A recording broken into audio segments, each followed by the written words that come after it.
the concept for the film clip for Somebody That I Used to Know is actually made up by Natasha Pincus, who directed, edited, and produced the video clip.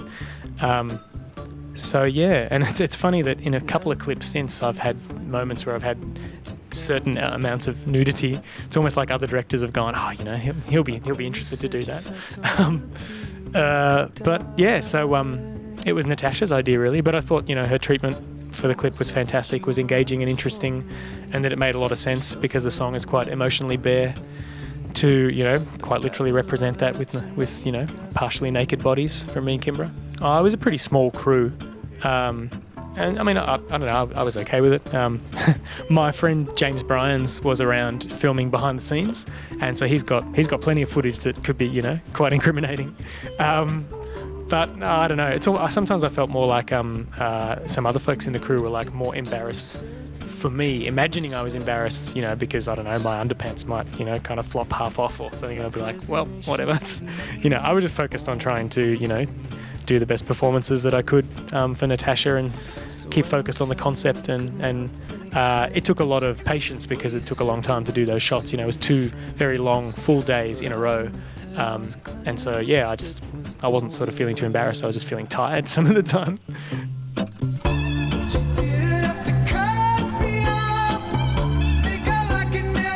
Some animal sounds have crept into my recordings involuntarily, because recording in the barn on my parents' property, sometimes there would be like a crow or a magpie that would land on the roof and caw and make a sound, and it made its way into vocal takes. And you can't really hear it once you hear the final mixes on the record, but they're in there somewhere.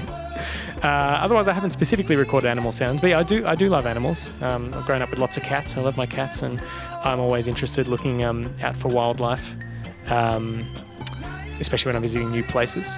I don't know, I mean, supporting the Thin Green Line, I think, you know, international rangers do a very admirable job, one that's sometimes a bit thankless, especially the rangers who work in difficult, dangerous situations, especially in a lot of countries in Africa.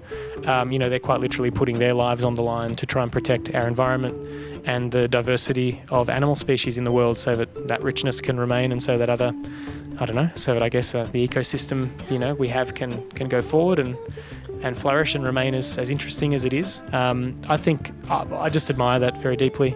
And I respect the fact that the Thin Green Line is very grassroots as an organisation, and also gives 100% of its public donations straight to the ground to Rangers projects or to families of Rangers who've been killed in action. In that regard, you know, possibly in contrast with larger organisations, I believe it's great that they're focused on being very direct and grassroots and hands-on with the way they support the Rangers they work with.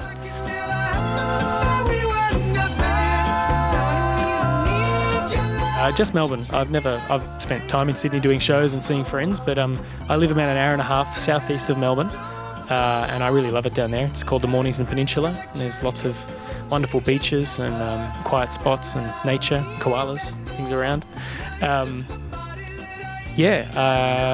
Favourite spots, I don't know. I mean, my favourite restaurant is local. It's a place called Ciao Bella, which is in a local town called Balnarring, near where we live. And that's just one of, I don't know, it's very unassuming, I think, but just really exquisitely prepared food. It's Italian food, it's very simple, but great flavours, and yeah, so that's one of my favourite restaurants. Another place I love is my favourite Japanese restaurant is in Richmond, in Bridge Road, actually run by an ex-musician, a guy who used to play drums for a Japanese Australian punk band called Mac Pelican, and that restaurant is called Maedaya, the shop of Toshi Maeda.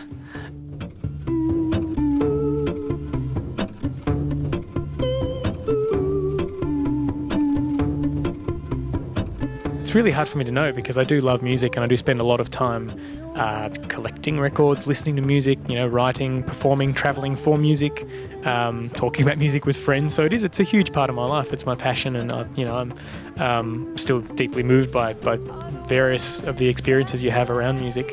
But I don't know, maybe I'd be working outdoors. I do enjoy, I guess, maybe as a reaction to the fact that I spend a lot of time indoors in studio or, you know, travelling hotels, maybe be working at a nursery or, you know, doing something with my hands. Yeah, I'm not sure. There was a moment early last year between March and April when we were touring the United States, and the single Somebody That I Used to Know had just gone to #1. We played Saturday Night Live And we did 2 weekends of Coachella Festival. So it was a really, really big week. It was exciting, lots going on. And I was getting recognised by lots of people on the street. Almost anywhere I'd go, whether it was a cafe or a newsagent or walking around, somebody was, if not actually recognising me, at least kind of going, hey, you're that guy, from the song or from the TV show. A lot of the energy was mostly positive and kind of exciting, but sometimes that felt a little weird and scary. And I kind of like the fact that it's definitely died down since that moment. I feel like I don't struggle if I want to kind of, go out anonymously or privately. Yeah, and sometimes someone recognises you, but, if they're a fan of your music, then usually it's a nice energy to meet somebody and,